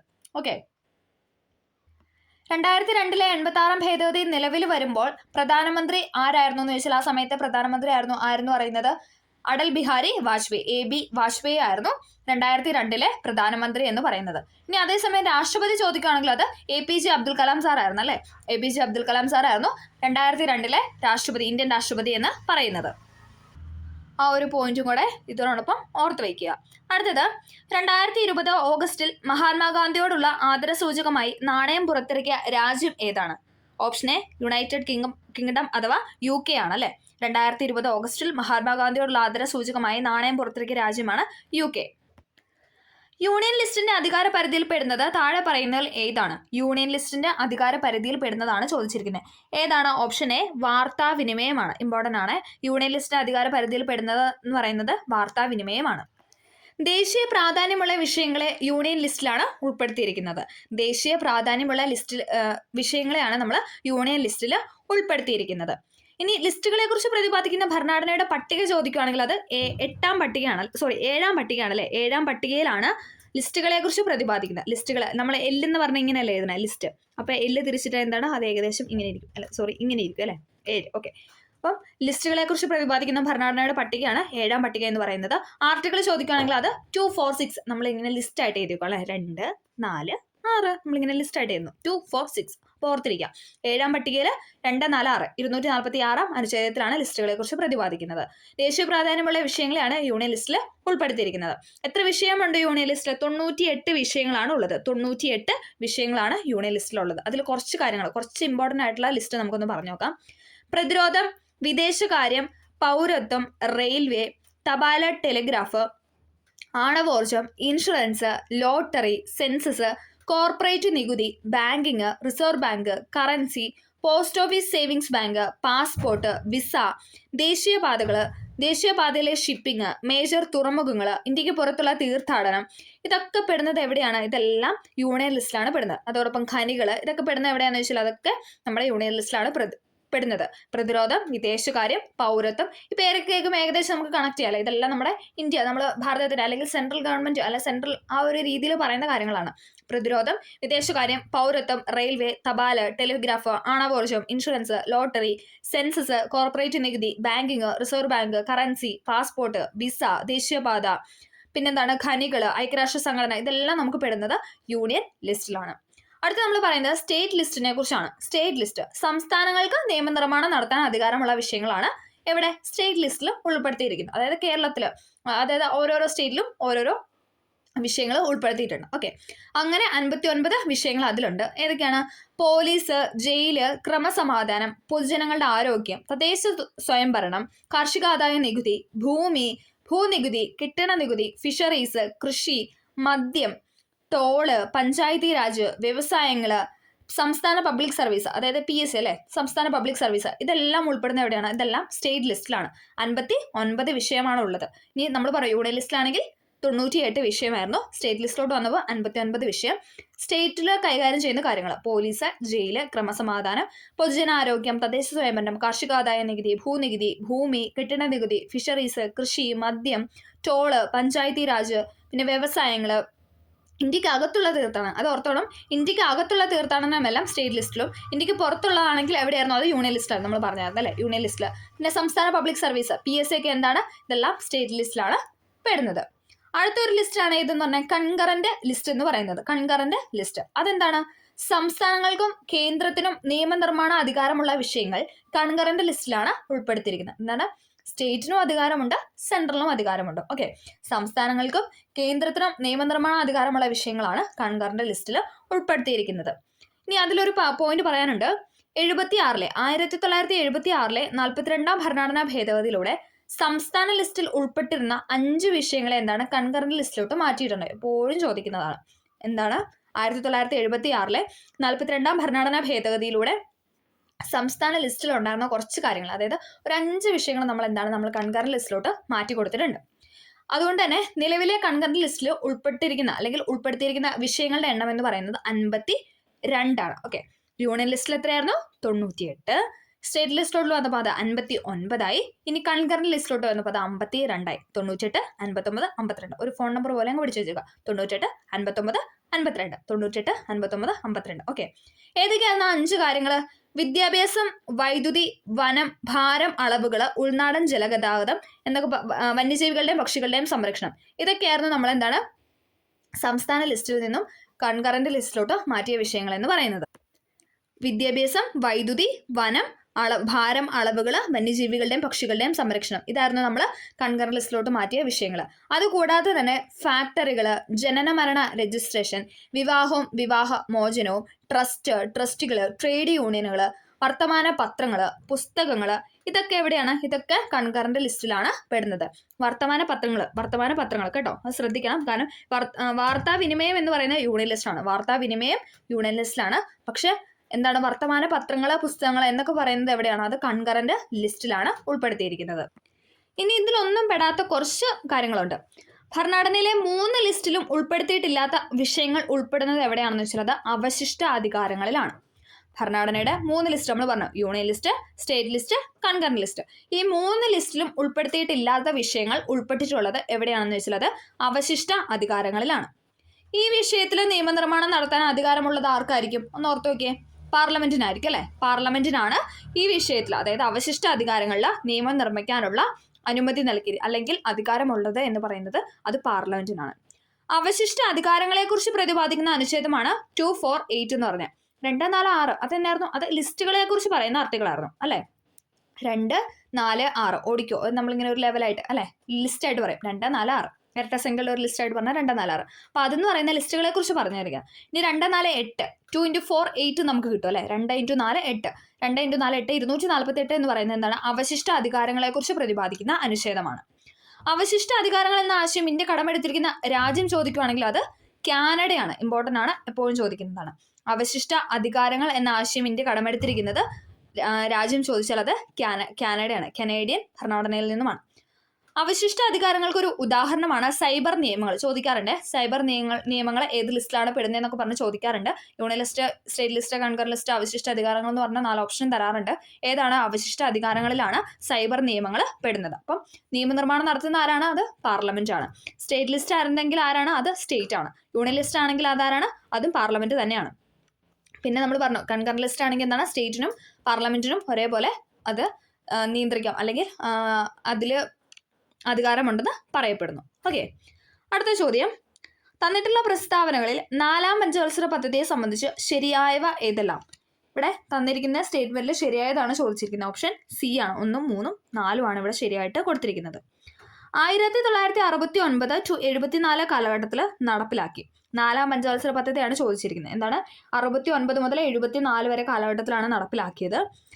ഗാഡ്ഗിൽ മോഡൽ എന്ന് അറിയപ്പെടുന്നു. മഹൽനോബിസ് മാതൃക എന്നാണ് അറിയപ്പെടുന്നത്. തെറ്റാണല്ലോ. അത് 2ാം പഞ്ചവത്സര പദ്ധതിയായിരുന്നു അല്ലെ? 2ാം പഞ്ചവത്സര പദ്ധതിയായിരുന്നു മഹൽനോബിസ് മോഡൽ എന്നറിയപ്പെടുന്നത്. ഗാഡ്ഗിൽ മോഡൽ എന്നാണ് 4ാം പഞ്ചവത്സര പദ്ധതി അറിയപ്പെടുന്നത്. അത് ശരിയാണ്. ഇന്ത്യയിലെ പ്രഥമ ബാങ്ക് ദേശസാൽക്കരണം ഈ കാലഘട്ടത്തിൽ നടന്നു. എന്നാണ്? 1969 അല്ലെ ആദ്യത്തെ ദേശസാൽക്കരണം നടന്നു. 14 ബാങ്കുകൾ അല്ലെ?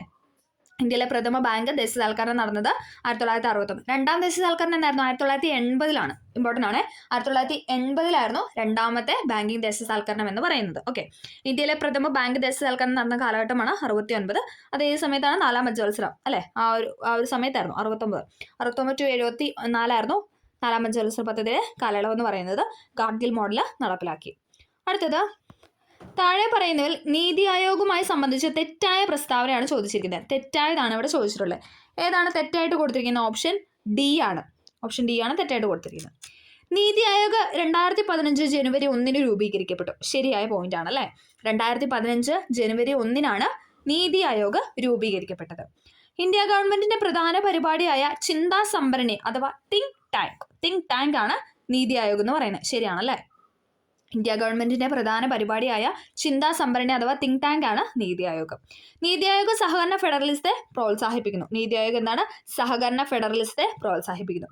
നീതി ആയോഗ് ഒരു ഭരണഘടനാ സംവിധാനമാണ്. തെറ്റാണല്ലേ? ഭരണഘടനയിൽ നീതി ആയോഗിനെ കുറിച്ച് പരാമർശിച്ചിട്ടുണ്ടോ? ഇല്ല അല്ലെ? അപ്പോൾ അത് തെറ്റായ ഒരു സ്റ്റേറ്റ്മെന്റ് ആണ്. ഓക്കെ, അഡ്വൈസറി ബോഡിയാണ് ഇത് നീതി ആയോഗ് എന്ന് പറയുന്നത്. നീതി ആയോഗ് 2015 ജനുവരി 1 രൂപീകരിക്കപ്പെട്ടു. ഇന്ത്യ ഗവൺമെന്റിന്റെ പ്രധാന പരിപാടിയായ ചിന്താ സംഭരണിയാണ് നീതി ആയോഗ്. നീതി ആയോഗ് സഹകരണ ഫെഡറലിസത്തെ പ്രോത്സാഹിപ്പിക്കുന്നു. അടുത്ത ചോദ്യം ഡിലീറ്റഡ് ആണ്. ദെൻ 21. നമ്മുടെ ജീവിതത്തിൽ നിന്നും പ്രകാശം മറഞ്ഞു പോയിരിക്കുന്നു, എവിടെയും ഇരുട്ടാണ്. ഇന്ത്യയുടെ പ്രഥമ പ്രധാനമന്ത്രി ജവഹർലാൽ നെഹ്റുവിന്റെ ഈ വാക്കുകൾ ഏത് സംഭവത്തെക്കുറിച്ചാണെന്നാണ് ചോദിച്ചിരിക്കുന്നത്. ഏതാണ്? ഗാന്ധിജിയുടെ മരണവുമായി ബന്ധപ്പെട്ട് ജവഹർലാൽ നെഹ്റു പറഞ്ഞ വാക്യമാണ് അല്ലേ?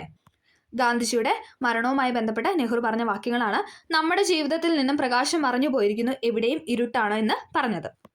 1948 ജനുവരി 30 ഡൽഹിയിലെ പ്രാർത്ഥനാ യോഗത്തിൽ, അതായത് ബിർള ഹൗസ് വെച്ചിട്ട് വൈകുന്നേരം 5:17 ഗാന്ധിജി വെടിയേറ്റ് മരിക്കുകയാണ് ഉണ്ടായത് അല്ലെ. 1948 ജനുവരി 30 ഓർത്തിരിക്കണം. വധിച്ചയാളാണ് ആര്? നാഥുറാം വിനായക് ഗോഡ്സെ എന്ന് പറയുന്നത്. വധിച്ച വ്യക്തിയാണ് നാഥുറാം വിനായക് ഗോഡ്സെ. ഗോഡ്സെ കീഴടക്കിയ ഒഡീഷയിലെ സ്വദേശിയാണ് രഘു നായക് എന്ന് പറയുന്നത്. അത്ര ഇമ്പോർട്ടൻ്റ് അല്ല. ഗാന്ധിജി അവസാനമായി പറഞ്ഞ വാക്ക് ഏതാണ്? ഹേ റാം എന്നാണ്. ഹേ റാം എന്നാണ് ഗാന്ധിജി അവസാനമായി പറഞ്ഞ വാക്ക്. സമാധി സ്ഥലമാണ് രാജ്ഘട്ട്. രാജ്ഘട്ട് എവിടെയാണ്? ന്യൂഡൽഹിയിൽ അല്ലെ. ന്യൂഡൽഹിയിലെ രാജ്ഘട്ടിലാണ് സമാധി സ്ഥലം എന്ന് പറയുന്നത്. ഗാന്ധി വധത്തെക്കുറിച്ച് അന്വേഷിക്കാൻ നിയോഗിച്ച കമ്മീഷന്റെ പേരാണ് ഇത്? കപൂർ കമ്മീഷൻ എന്ന് പറയുന്നത്. ഇമ്പോർട്ടൻ്റ് ആണ്. ഗാന്ധി വധത്തെക്കുറിച്ച് അന്വേഷിക്കാൻ നിയോഗിച്ച കമ്മീഷനാണ് കപൂർ കമ്മീഷൻ എന്ന് പറയുന്നത്. ഗാന്ധിജിയുടെ ചിത്രമുള്ള ഇന്ത്യൻ തപാൽ സ്റ്റാമ്പ് പുറത്തിറക്കിയത് എന്താണ്? 1948 ഓഗസ്റ്റ് 15 അതായത് നമ്മുടെ സ്വാതന്ത്ര്യത്തിന് 1ാം വാർഷികം അല്ലെ. 1948 ഓഗസ്റ്റ് 15, തൊട്ടടുത്ത വർഷം. ഗാന്ധിജിയുടെ ചിത്രമുള്ള ഇന്ത്യൻ തപാൽ സ്റ്റാമ്പ് പുറത്തിറക്കിയത് 1948 ജനുവരി 1948 ഓഗസ്റ്റ് 15 ഓഗസ്റ്റ് 15. വരാനിരിക്കുന്ന തലമുറകൾക്കുള്ള ഉദാത്ത മാതൃക എന്ന് ഗാന്ധിജിയെ വിശേഷിപ്പിച്ചത് ആരാണ്? അത് ആൽബർട്ട് ഐൻസ്റ്റീൻ ആണ്. വരാനിരിക്കുന്ന തലമുറകൾക്കുള്ള ഉദാത്ത മാതൃക എന്ന് ഗാന്ധിജിയെ വിശേഷിപ്പിച്ചത് ആൽബർട്ട് ഐൻസ്റ്റീൻ ആണ്. അതോടൊപ്പം രക്തമാംസാദികളിൽ ഇങ്ങനെയൊരു മനുഷ്യൻ ഭൂമുഖത്ത് ജീവിച്ചിരിക്കുന്നു എന്ന് ഒരുപക്ഷെ വരും തലമുറകൾ വിശ്വസിച്ചെന്ന് വരില്ല. ഇങ്ങനെ ഗാന്ധിജിയെക്കുറിച്ച് പറഞ്ഞത് ആരാണെന്ന് ചോദിച്ചിട്ടുണ്ട്. അതാരാണ്? ആൽബർട്ട് ഐൻസ്റ്റീൻ ആണ്. PYQ ആണ്. രക്തമാംസാദികളിൽ ഇങ്ങനെയൊരു മനുഷ്യൻ ഭൂമുഖത്ത് ജീവിച്ചിരിക്കുന്നു എന്ന് ഒരു പക്ഷേ വരും തലമുറകൾ വിശ്വസിച്ചു എന്ന് വരില്ല എന്ന് പറഞ്ഞ വ്യക്തി ആരാണെന്ന് വെച്ചാൽ ആൽബർട്ട് ഐൻസ്റ്റീൻ ആണ്. വരാനിരിക്കുന്ന തലമുറകൾക്കുള്ള ഉദാത്ത മാതൃക എന്നും അദ്ദേഹം ഗാന്ധിജിയെ വിശേഷിപ്പിച്ചിട്ടുണ്ട്. ഗാന്ധിജിയെ മഹാത്മാ എന്ന് വിശേഷിപ്പിച്ചത് ആരാണ്? അത് ടാഗോർ ആണ് അല്ലെ. ഗാന്ധിജിയെ മഹാത്മാ, രവീന്ദ്രനാഥ് ടാഗോർ ആണ് മഹാത്മാ എന്ന് ഗാന്ധിജിയെ വിശേഷിപ്പിച്ചത്. ഇനി ഗാന്ധിജിയെ രാഷ്ട്രപിതാവ് എന്ന് വിശേഷിപ്പിച്ചത് ആരാണ്? അത് സുഭാഷ് ചന്ദ്രബോസ് ആണ്. സുഭാഷ് ചന്ദ്രബോസ് ആണ് ഗാന്ധിജിയെ രാഷ്ട്രപിതാവ് എന്ന് വിശേഷിപ്പിച്ചത്. ഇനി മറ്റൊരു പോയിന്റ് ആണ്, അർദ്ധനഗ്നായ ഫക്കീർ എന്ന് വിശേഷിപ്പിച്ചു. അതാരാണ്? വിൻസ്റ്റൺ ചർച്ചിലാണ്. ഇമ്പോർട്ടൻ്റ് ആണ്. ഗാന്ധിജിയെ അർദ്ധനഗ്നനായ ഫക്കീർ എന്ന് വിളിച്ചത് ആരാണെന്ന് വെച്ചാൽ അത് വിൻസ്റ്റൺ ചർച്ചിലാണ്. ഗാന്ധിജിയെ ബാപ്പുജി എന്ന് വിളിച്ചത് ആരാണ്? അത് നെഹ്റു ആണ് അല്ലെ. ഗാന്ധിജിയെ ബാപ്പുജി എന്ന് വിളിച്ചത് നെഹ്റു ആണ്. ആ ഒരു ക്വസ്റ്റ്യനുമായിട്ട് അത്രയും പോയിന്റ്സ് ആണ് നമുക്ക് പറയാനുള്ളത്. അടുത്ത ചോദ്യം, സ്വാതന്ത്ര്യാനന്തരം ഇന്ത്യൻ യൂണിയൻ രൂപീകൃതമായപ്പോൾ യൂണിയനിൽ ചേരാൻ വിസമ്മതിച്ച നാട്ടുരാജ്യങ്ങളിൽ പെടാത്തത് ഏതാണെന്നാണ് ചോദിച്ചിരിക്കുന്നത്. ഏതാണ്? ഓപ്ഷൻ എ മൈസൂർ ആണ് പെടാത്തത്. അതേസമയം ഹൈദരാബാദ്, കാശ്മീർ, ജുനഗഡ് ഈ 3 നാട്ടുരാജ്യങ്ങളും എന്തായിരുന്നു? ഇന്ത്യൻ യൂണിയനിൽ ചേരാൻ വിസമ്മതിച്ച നാട്ടുരാജ്യങ്ങളായിരുന്നു. സ്വാതന്ത്ര്യാനന്തര ഇന്ത്യ നേരിട്ട പ്രധാന വെല്ലുവിളിയായിരുന്നു വിഭജനവും അതിനെ തുടർന്നുണ്ടായ അഭയാർത്ഥി പ്രവാഹവും. എന്താണ്? സ്വാതന്ത്ര്യാനന്തര ഇന്ത്യ 1947 ഓഗസ്റ്റ് 15 ഇന്ത്യക്ക് സ്വാതന്ത്ര്യം ലഭിച്ചു. അതിനുശേഷം ഇന്ത്യ നേരിട്ട വെല്ലുവിളിയായിരുന്നു എന്തെന്ന് പറഞ്ഞാൽ വിഭജനം. അതായത് വിഭജിച്ചു പോയി. വിഭജനം, പിന്നെ അതേ തുടർന്നുണ്ടായ അഭയാർത്ഥി പ്രവാഹവും. നാട്ടുരാജ്യങ്ങളുടെ സംയോജനത്തിന് നേതൃത്വം നൽകിയവരായിരുന്നു ആരെന്നൊക്കെ പറയുന്നത്? സർദാർ വല്ലഭായ് പട്ടേൽ, VP മേനോന്, മൗണ്ട് ബാറ്റൺ എന്നൊക്കെ പറയുന്നത്. ഇന്ത്യയുടെ ഉപപ്രധാനമന്ത്രിയും ആദ്യത്തെ ആഭ്യന്തരമന്ത്രിയുമായ വ്യക്തിയാണ് ആരെന്ന് പറഞ്ഞാൽ സർദാർ വല്ലഭായ് പട്ടേൽ എന്ന് പറയുന്നത്. ഇന്ത്യൻ നാട്ടുരാജ്യ വകുപ്പിന്റെ സെക്രട്ടറി മലയാളിയുമായിരുന്നു ആര്? VP മേനോൻ എന്ന് പറയുന്നത്. ആ സമയത്തെ ഗവർണർ ജനറൽ ആയിരുന്നു മൗണ്ട് ബാറ്റൺ എന്ന് പറയുന്നത്. ലയനക്കരാർ വഴി ഇന്ത്യൻ യൂണിയനിലേക്ക് കൂട്ടിച്ചേർക്കപ്പെട്ട നാട്ടുരാജ്യമായിരുന്നു ഏത്? കാശ്മീർ എന്ന് പറയുന്നത്. ലയനക്കരാർ വഴി ഇന്ത്യൻ യൂണിയനിലേക്ക് കൂട്ടിച്ചേർക്കപ്പെട്ട നാട്ടുരാജ്യമായിരുന്നു കാശ്മീർ. ഇന്ത്യൻ യൂണിയനിൽ ലയിച്ചപ്പോൾ കാശ്മീർ ഭരിച്ചിരുന്ന രാജാവായിരുന്നു രാജാ ഹരിസിംഗ് എന്ന് പറയുന്നത്. ഇന്ത്യൻ യൂണിയനിൽ ലയിച്ച സമയത്ത് കാശ്മീർ ഭരിച്ചിരുന്ന രാജാവായിരുന്നു ആര്? രാജാ ഹരിസിംഗ് എന്ന് പറയുന്നത്. കാശ്മീർ ഇന്ത്യയിലേക്ക് ചേർക്കാനുള്ള ഉടമ്പടിയിൽ ഒപ്പുവെച്ചത് രാജാ ഹരിസിംഗ് ആയിരുന്നു. കാശ്മീർ ഇന്ത്യയിലേക്ക് ചേർക്കാനുള്ള ഉടമ്പടിയിൽ ഒപ്പുവെച്ചത് ആരാണെന്ന് ചോദിച്ചാൽ അത് രാജാ ഹരിസിംഗ് ആയിരുന്നു. 1947 ഒക്ടോബർ 26 1947 ഒക്ടോബർ 26 ആയിരുന്നു കാശ്മീർ ഇന്ത്യയിലേക്ക് ചേർക്കാൻ വേണ്ടിയിട്ട് രാജാ ഹരിസിംഗ് ഉടമ്പടിയിൽ ഒപ്പുവെച്ചത്. കാശ്മീരിലെ ഇടക്കാല സർക്കാരിന് നേതൃത്വം നൽകിയത് ഷെയ്ഖ് അബ്ദുള്ളയാണ്. കാശ്മീരിലുള്ള ഇടക്കാല സർക്കാരിന് നേതൃത്വം കൊടുത്തത് ആരാണെന്ന് വെച്ചാൽ അത് ഷെയ്ഖ് അബ്ദുള്ളയാണ്. അപ്പം ലയനക്കരാർ വഴിയായിരുന്നു കാശ്മീർ ഇന്ത്യയോട് കൂട്ടിച്ചേർത്തത്. അടുത്തത് നമുക്ക് ജുനഗഡ് പറയാം. റഫറണ്ടം അഥവാ ജനഹിത പരിശോധന വഴി ഇന്ത്യൻ യൂണിയനിലേക്ക് കൂട്ടിച്ചേർത്ത നാട്ടുരാജ്യമാണ് ജുനഗഡ്. എന്താണ്? റഫറണ്ടം അല്ലെങ്കിൽ ജനഹിത പരിശോധന വഴി ഇന്ത്യൻ യൂണിയനിലേക്ക് ലയിച്ച നാട്ടുരാജ്യമാണ് ഇത് ജുനഗഡ് എന്ന് പറയുന്നത്. 1948 ഫെബ്രുവരിയിൽ, തൊട്ടടുത്ത വർഷം 1948 ഫെബ്രുവരിയിലാണ് ജുനഗഡ് ഇന്ത്യൻ യൂണിയനിൽ ചേർന്നത്. അടുത്തത് നമുക്ക് പറയാനുള്ളത് ഹൈദരാബാദ് ആണ്. ഇന്ത്യൻ നാട്ടുരാജ്യങ്ങളിൽ ജനസംഖ്യാടിസ്ഥാനത്തിലെ ഏറ്റവും വലിയ നാട്ടുരാജ്യമായിരുന്നു ഹൈദരാബാദ് എന്ന് പറയുന്നത്. ഹൈദരാബാദിലെ ഭരണാധികാരികളുടെ സ്ഥാനപ്പേര് നൈസാം എന്നായിരുന്നു. ഇമ്പോർട്ടൻ്റ് ആണ്. ഹൈദരാബാദിലെ ഭരണാധികാരികളുടെ സ്ഥാനപ്പേര് എന്ന് പറയുന്നത് നൈസാം ആയിരുന്നു. ഇന്ത്യയിലെ ഏറ്റവും സമ്പന്നമായ നാട്ടുരാജ്യമായിരുന്നു ഹൈദരാബാദ്. ഇന്ത്യയിലെ ഏറ്റവും സമ്പന്നമായ നാട്ടുരാജ്യമായിരുന്നു ഏത്? ഹൈദരാബാദ് എന്ന് പറയുന്നത്. ഹൈദരാബാദിനെ ഒരു സ്വതന്ത്ര രാഷ്ട്രമായി നിലനിർത്താൻ നൈസാം ആഗ്രഹിച്ചു. പിന്നീട് എന്താണ് ഉണ്ടായത്? 47 നവംബറിൽ ഹൈദരാബാദ് നൈസാമും ഇന്ത്യ ഗവൺമെന്റുമായിട്ട് ഒപ്പുവെച്ച കരാറാണ് തൽസ്ഥിതി കരാർ അഥവാ യഥാസ്ഥിതി കരാർ, സ്റ്റാൻഡ് സ്റ്റിൽ എഗ്രിമെന്റ് എന്നൊക്കെ പറയും. ഓക്കെ, 47 നവംബറിലാണ് ഹൈദരാബാദ് എന്താണ് ഇന്ത്യൻ യൂണിയനിലോട്ട് കൂട്ടിച്ചേർത്തത്. അപ്പം കാശ്മീറും ഹൈദരാബാദും 47 വന്നു. ജുനഗഡ് വന്നത് 48 ഓക്കെ, 48. അടുത്തത് 2023 ഒക്ടോബറിൽ നടൻ മമ്മൂട്ടിയോടുള്ള ആദരസൂചകമായി അദ്ദേഹത്തിന്റെ മുഖമുള്ള 10,000 പേഴ്സണലൈസ്ഡ് സ്റ്റാമ്പുകൾ പ്രകാശനം ചെയ്ത രാജ്യം ഏതാണ്? ഓസ്ട്രേലിയ ആണല്ലേ. ഓപ്ഷൻ ഡി ഓസ്ട്രേലിയ ആണ്. ആ സമയത്തെ കറണ്ട് അഫെയർ ആണ്. 2023 ഒക്ടോബറിൽ നടൻ മമ്മൂട്ടിയോടുള്ള ആദരസൂചകമായി അദ്ദേഹത്തിന്റെ മുഖമുള്ള 10,000 പേഴ്സണലൈസ്ഡ് സ്റ്റാമ്പുകൾ പ്രകാശനം ചെയ്ത രാജ്യമാണ് ഓസ്ട്രേലിയ. ഇന്ത്യയിലെ ഏറ്റവും വലിയ ആഴക്കടൽ തുറമുഖം ഏതാണ്? ഓപ്ഷൻ സി വിഴിഞ്ഞമാണ്. ഇന്ത്യയിലെ ഏറ്റവും വലിയ ആഴക്കടൽ തുറമുഖമാണ് വിഴിഞ്ഞം പോർട്ട് എന്ന് പറയുന്നത്. അടുത്തത് തന്നിരിക്കുന്ന സംസ്ഥാനങ്ങളിൽ ഉത്തരപർവ്വത മേഖലയുടെ ഭാഗമല്ലാത്ത സംസ്ഥാനങ്ങൾ ഏതെല്ലാം? ഉത്തരപർവ്വത മേഖലയുടെ ഭാഗമല്ലാത്ത സംസ്ഥാനങ്ങൾ ഏതെല്ലാം എന്നാണ് ചോദിച്ചിരിക്കുന്നത്. ഏതെല്ലാമാണ്? ഓപ്ഷൻ സി ആണ് 3ഉം 5ഉം. അതായത് ഗുജറാത്തും മധ്യപ്രദേശും എന്താണ്? ഉത്തരപർവ്വത മേഖലയുടെ ഭാഗമല്ല. ത്രിപുര, ഉത്തരാഖണ്ഡ്, സിക്കിം ഇതൊക്കെ എന്താണ്? ഉത്തരപർവ്വത മേഖലയുടെ ഭാഗങ്ങളാണ്.